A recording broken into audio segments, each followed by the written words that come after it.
Hey there, boys, girls, and flying squirrels. My name's Joe Keyport, and you're listening to the Ear Coffee Podcast.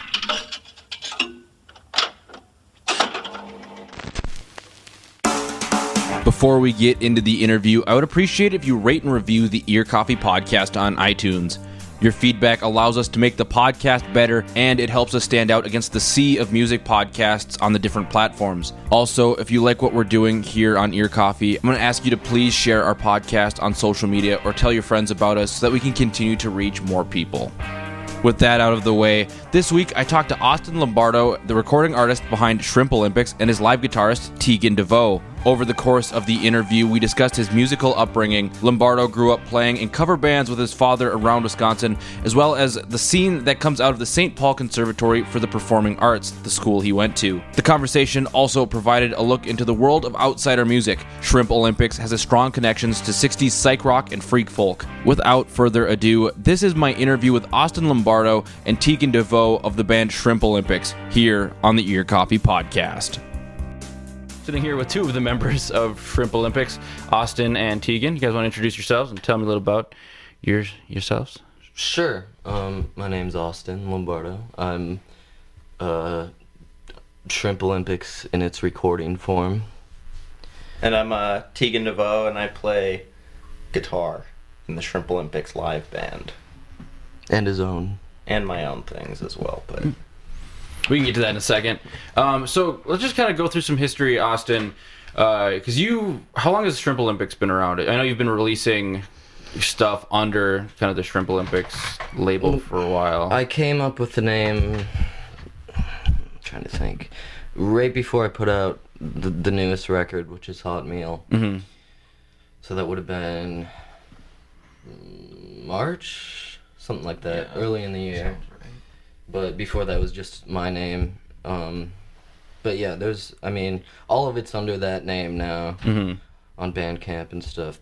I have 2 real albums on Spotify and then like 5 albums on Bandcamp. But I don't really listen to stuff from high school. I took some of it down. Okay. I might take more of it down. So did Shrimp Olyimpics start as just kind of, or was it just kind of initially like a recording project just to play around, or...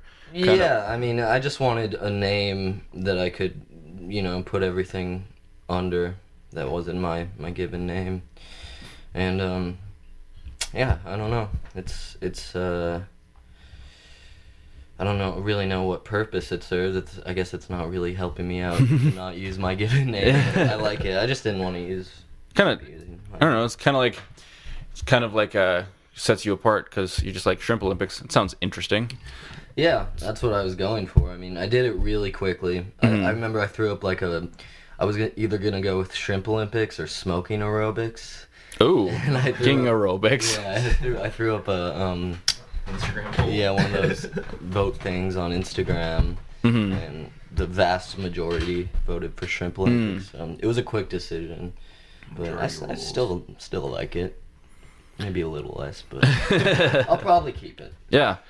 So, you started...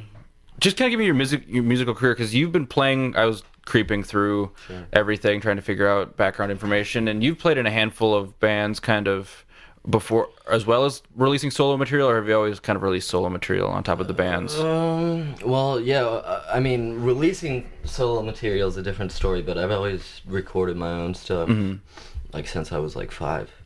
And, but yeah, the band, I started off playing in cover bands. I'm from Wisconsin. So, well, I played in, lots of bars around there since I was, 9 or 10. So that's what I was doing when I was, that age. Playing in bars every weekend. And, so I guess that's how I started, playing with a group of people. And then I think in high school, probably freshman year, I started a band with my friends Peter and Harris, who that only lasted a couple months. That was called La Salsa Salsa. And that morphed into a band called Wang Mango. Yeah, I saw the band Wang Mango, and I was interested. Yeah, that's probably the longest lasting project I ever had. Yeah. That went from probably 3 years, our sophomore year to our senior year. Played a lot of shows in that band, recorded 2 EPs or something. And then junior year, I think, is when the original Ever Interpretation started. Yeah, the first incarnation of the Ever Interpretation, which was I was not in. It was you. It was me and Josh and Luke and Peter. Yeah. Or no. Davis no, at Davis, first. yeah. And then I became the drummer. And Davis left, and then I left, and Josh replaced. Josh is in Juniper now. Okay. And Cell Paradise. He took over as the drummer. Yep, and then I joined as the second guitarist. Yeah. Okay. And then and at that time it was called PTSTD, but we changed it to the Ever Interpretation. Yeah. One album under that. So, are these all bands part of the SPCP? Yeah, you could say so. Yeah, for kind of sure. part of that family, or? Yeah, because that's when we were putting out all this stuff and playing in all these bands, that's where it was all pretty much happening, was around the school and stuff. And we used to have a practice space Yeah, on Robert Street away. downtown, so we would go there after school and stuff and practice, and during school. Yeah, we had we went we there were a in the lot. jazz track at school, so we studied jazz, and we had little modules. That's probably where most of the Tangerine Screams was written, at school. Okay, so tell me about. So I am not from I'd never went to nor heard of performing arts high schools before I kind of was turned on to that scene. Yeah. So kind of how is it? Because obviously you said you're part of the jazz track. So do you go essentially study music in high school, or is that Yeah, I mean, it's just that there's a lot more focus on it than you still do all the normal oh shit, yeah, you still do the academics. That we would have 3 academic classes a day and 2 arts classes, but okay. A lot of fucking around though. Oh yeah, we probably know more about music now than we ever did. Yeah, right. No. Not to say anything about. I mean, the teachers were great, but we fucked around a lot. That's true. Shout out to Vannon though. Vannon's the Mr. man. Bossage. What did he teach? Jazz. Jazz? Yeah, and Josh still plays in a band with him. Yeah. Josh, the drummer. Wetland, yeah. Okay. He would have. Wait, does he play? Does this guy play keys? Yep. He probably played at the Black Dog? Not Black Dog. I wonder if he played at the grocery store festival. There was he a did. keys and drum kind of experience thing. Great. Yeah, he's a hero. And he's in a band with my old violin teacher, Zach Klein, called the Orange Mighty Trio, which is upright bass and keys and violin, which is really good jazz kind of stuff. They're more classical, I think, type of. Maybe, I don't know enough. Yeah, they're either way, it's pretty good. Yeah. That scene. I mean, obviously you're surrounded by creative people all the time, so obviously lots of things would be bred from that. But just how much. I don't know. I think about this because obviously you said Juniper Douglas. I'm guessing a lot of the Juniper Douglas guys came from that scene as well, or. Yeah, I mean, back then it was we graduated 2015, so there were different bands around. Yeah. Yvonne and Zeke and Josh and who else is Trevor. And, but not not Toivo. We knew Toivo though. Okay. I went to School of Rock. Yeah, we so that's how I knew him. And yeah, I mean, it wasn't just we knew a lot of different. Being in the music scene and playing in bands, we knew people from different high schools and stuff that were into music. So I knew Toivo and lots of people, and then, but we graduated 2015, so a lot of, the bands that are the Happy Children weren't around when we were in high school, but Caleb was making lots of solo albums, really good which I was a big fan of. Yeah. There was that, and I think what else? I'm trying to think of the other bands that were around. a lot of the music you make now, and a lot of the music when I was creeping through those back catalogs are like very much psychedelic and experimental kind of focused. What kind of drew you to that sound? Because that's something I don't know. It's Psychedelics. It's just very interesting to find somebody who's drawn to that, because either it's very polarizing. Either you absolutely love it and that's mostly what you listen to, or it's something that turns you off instantly. Yeah, the experimental part. Yeah. Well, we had like a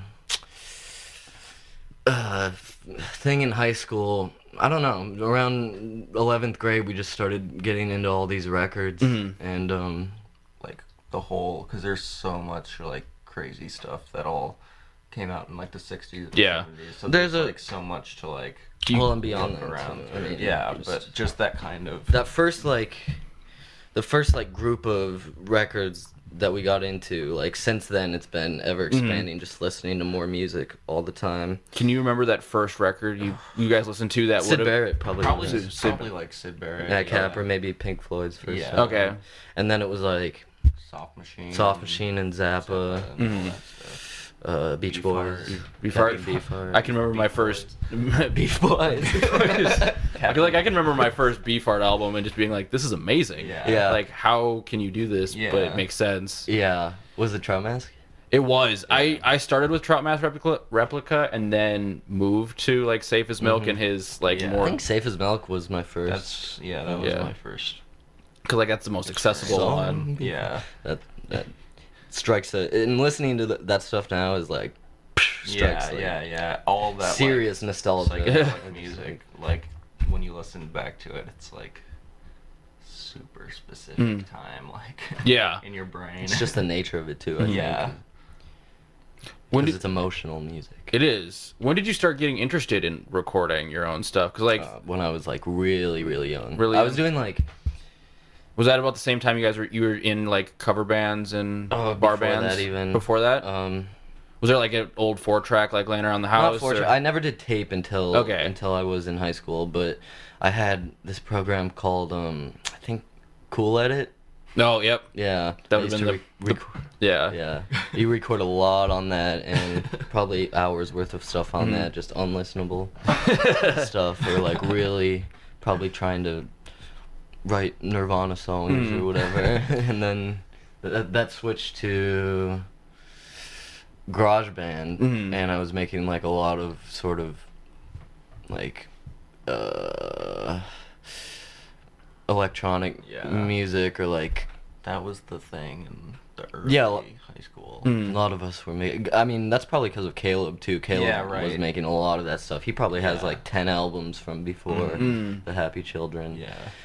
And I looked up to him and made a lot of sort of electronic music on GarageBand. Probably 2 albums, which I took down from Bandcamp, but they're still in my private. Maybe I'll put them back up. But after that, it was probably like junior year. I got the 4-track. Okay. Started doing all the really lo-fi stuff Yeah. at first, and really just it's funny because it went from like doing electronic music and like moving notes around Yeah. and like precision Yeah. to just like not caring at all and just making noisy things on the 4-track. Yeah. What was there a moment you can kind of pinpoint to when that shift happened? Because like, obviously, yeah, going from precision to lo-fi, was there a recording that like made you want to do that, or was there just like just something, I need to do something different, or were you just bored, or?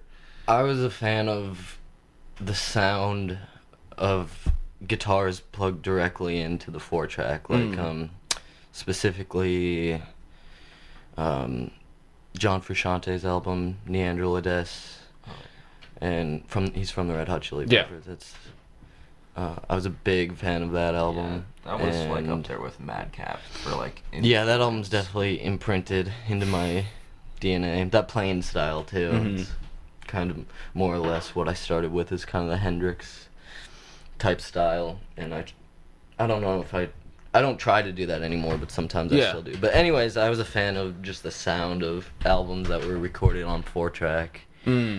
And Sly and the Family Stone too. Okay. It was a big one. There's a riot going on. Yeah. That I was listening to that when I got my first 4-track. So the sound of the the bass and the drum machine on that record. Yeah. How? Because like if you're, it's very interesting to hear that you started out in like bar bands and cover bands, just because obviously bar bands and cover bands don't usually play like top 40 pop or like top 40 hits from usually the era that people who go to bars are from. So like 70s, 80s. How do you usually play or do usually play? You usually play. Usually, yeah. Yeah. But like, and some modern stuff. Yeah, and some modern stuff. But like, we used to do Save a Horse, Ride a Cowboy by Big and Rich. Oh, exciting! Stuff like that. I work for a country station in the northern part of the. I've been getting into like new country. Like it's pretty funny. It can be. I listened to a trap. A song was sent to us that was a Canadian artist who was mixing trap with country. So it was like trap beats with a country twang. You're like, oh, that's neat. cool. I like that. It was an interesting take. Well, not quite my thing. Right. Yeah. But how do you feel that's kind of influenced what you do now? Because it's a little different to play the hits than doing like something that's a little more experimental, a little more psychedelic influenced.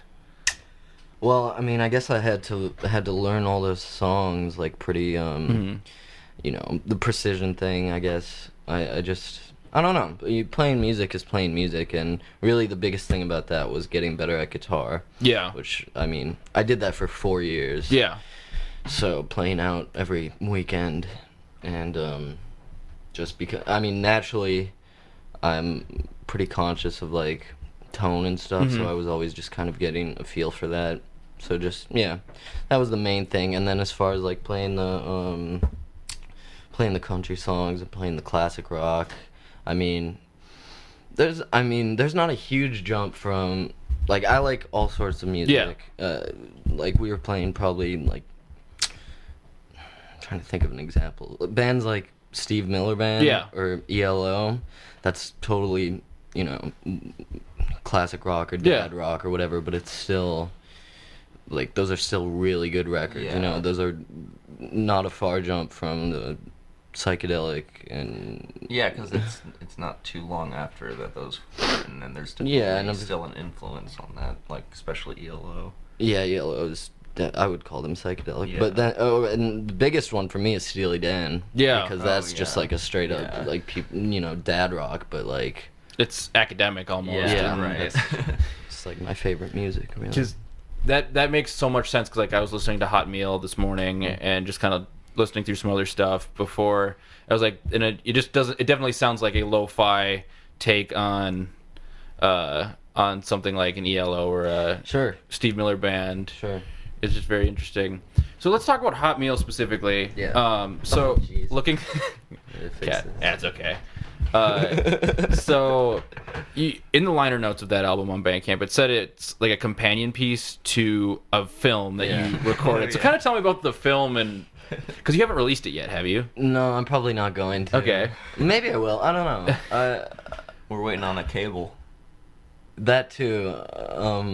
Yeah, maybe once we get that, we can do it. But I was also, my friend Chaos was gonna kind of help me put together the movie. It doesn't really have a storyline. It's just I recorded a lot of footage. This was, when did I release the album? March.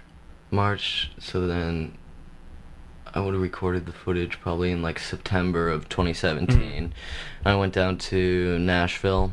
Yeah. And recorded a lot of stuff there, and just like trying to, the idea that I had in mind was that I was gonna record all this footage and then probably do like voice overdubs to like give it a cohesive story. Like I had this scene of, my friend Joe lives down there. Okay. And I had this scene of like me walking behind him into his house, and he's not saying anything. It's just me like filming him walking into his house, but you can't see his mouth. So I was gonna do like overdubs that were like, you know, welcome to my house. Yeah. Just to, and like throughout the whole movie, just to give it cohesive thing. But then was in Nashville, recorded stuff there.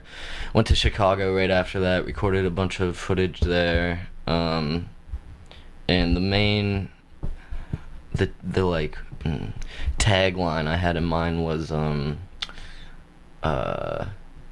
something like a young traveler uses the power of hot food to transcend, or to reach metaphysical levels or something like that. I don't know.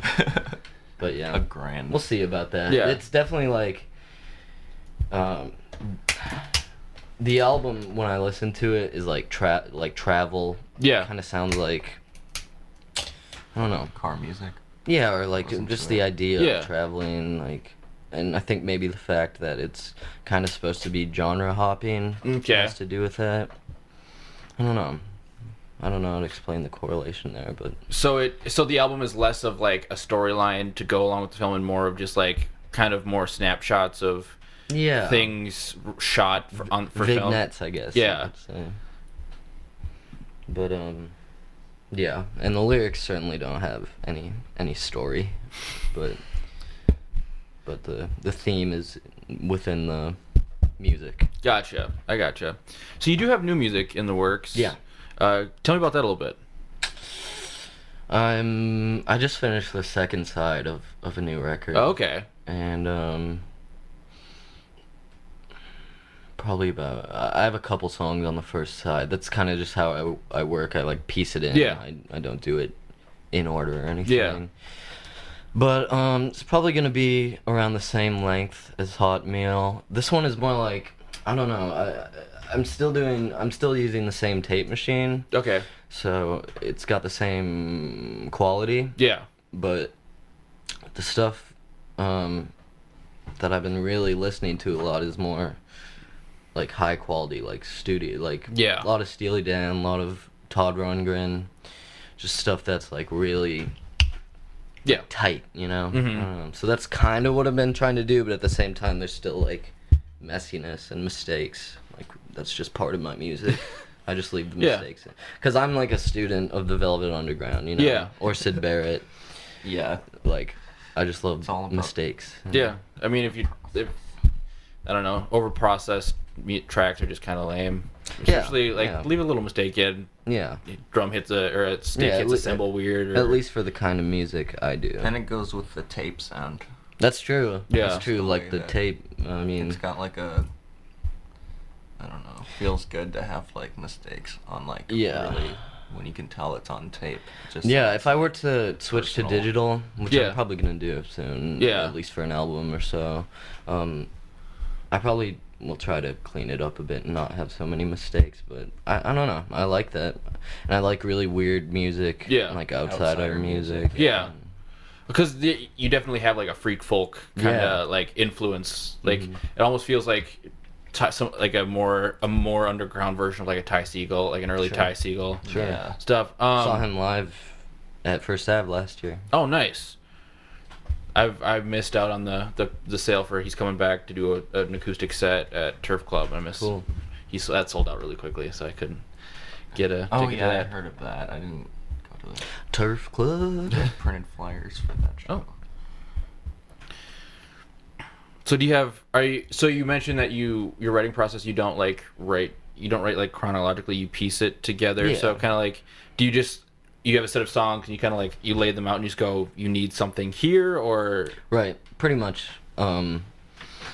Or like, I spent a lot of time thinking about like the transitions Okay. from song Yeah. to song. Like even if, I mean, that's one part of the psychedelic things that I think really intrigued all of us at Yeah, first the was flow between the songs. Yeah. yeah.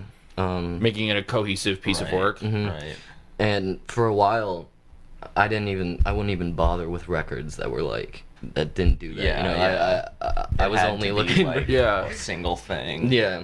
Like the biggest, I mean, still the biggest one that influences me transition-wise is Frank Zappa, We're Only in It for the Money. Oh yeah. Yeah. Because it's just, I mean, you know, in the little 30-second things or a minute-long thing, it's just, yeah. My big thing is side A and side B, you know. I want to have a cohesive, but even in, like, a lot of times, because after that, I got into records that didn't do that, you know, like, or I was more tolerant of that. Yeah. Like, you know, I mean, Beatles records don't do that. Not all Yeah, of them, right. anyway. Yeah. Or like a Bob Dylan record. So it was kind of like maybe it's okay to Have like standalone. yeah. Yeah, So there's a few of those like on my album. But even when I do that, I'll have like I'll have it fade out, but I'll make sure to put like some tape noise in between. Yeah. Just to, like, I don't know, keep it. I don't want like complete silence until the side A or side B is over. You know.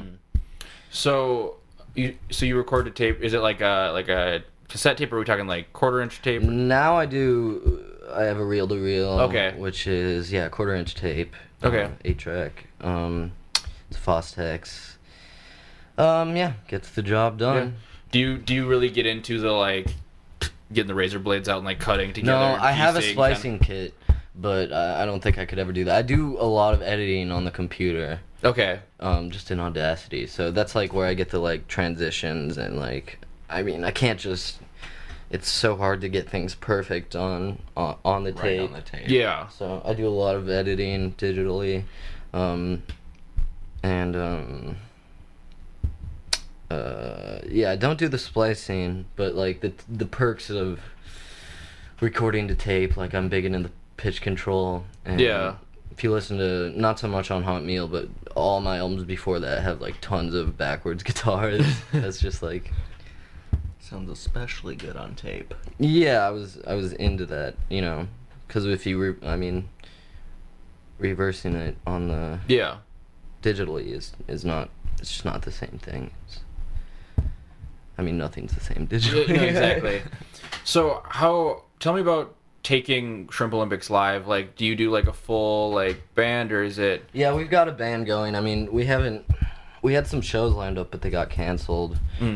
So we're kind of indefinite right now. Okay. We haven't practiced in a while, but yeah, I'm just, you know, teaching these guys the songs, but also not trying to sound like the record, you know. Yeah. I mean, I want a different, probably more high energy. Okay. Is how I would describe it most of the time. Because some of the songs on the record don't have drums. Yeah. You know, or they'll have like a drum machine. So our drummer will have to kind of come up with something new, and usually ends up being more high energy. Mm-hmm. Get a little beat. Little beat going. So on top of Shrimp Olympics, do you guys have anything else kind of going on? I know you were recently on the new Juniper Douglas release. Mm-hmm. Were both of you on that? Mm-hmm. Yep. Okay. I know we kind of talked about that off microphone, but kind of tell me about that, because that was that album was they worked really hard to collaborate with people. Yeah, for sure. So how was collaborating with them for? I went in for, I don't know, it was a song. It was just that one song, as far as I can remember. And we did some like long jam sessions that never made it to the album. Yeah. But yeah, it was a song that Zeke wrote. It was good. I mean, I've known those guys for a long time. It was great playing with Toivo, especially. There's a specific memory that Josh always talks about during the recording of that, where me and Toivo were just staring at each other playing Master of Puppets. Because I started playing a lot of metal too. That's kind of how I started playing guitar. Yeah. And I think so did Toivo. Or he was big into like the prog metal. Yeah. Dream Theater. Dream Theater. Yeah. Super technical. Yeah. Yeah. So do you guys have any plans coming up in the Well, future? we are working on an album here. Yeah. Yeah. A collaborative thing. Or collaborate, like, kind of, were you bringing a bunch of people? No, or? just the no, two it's of just us the- for now, and then the two. had Josh play drums on one track. He does. If we're The keyboard drums. Yeah, MIDI drums. And I don't know if that one will make it to the album because it's a cover. We'll see. It's pretty good though. In the works. Yeah, we got like probably 4 tracks down or something. Okay. Yep. I know you guys aren't really afraid to do covers, because you've released a handful of covers releases, like Neil Young, and so would that cover just make it onto another compilation, or just kind of go into the vault to? Well, there's like 2 of them or 3 of We've them. got a 3 few covers covers now. that- yeah. Oh, okay. We were gonna. I mean, when we started kind of planning this album, the first song we did was a Steely Dan, My Old School. Yeah. So that was gonna be the first song in the album, but now we have like 3 originals, so I don't know what'll happen. I mean, I'm kind of hesitant to put the covers on the album, but maybe they'll be on the album. Maybe they'll just be bonus tracks. Yeah. Whatever. Any closing thoughts? Abolish the police force. True. No more police. We don't need them. You don't need them. You, the listener. Thank you for listening. Please check out shrimpolympics.bandcamp.com. Check me out on Spotify. He's on Spotify. iTunes. You're on iTunes? I think so. YouTube. The internet in general. The internet in general. Yeah. Just check out the internet. Yeah. Yeah, just go on the web. It's a great place. Great people there. You can hang out with your internet friends. All right, well, thank you, gentlemen. Thank you. Bless. You can find Ear Coffee on Facebook, Twitter, and Instagram. The Ear Coffee Podcast is a companion to the blog of the same name. I have been Joe Keyport, and you're listening to the Ear Coffee Podcast.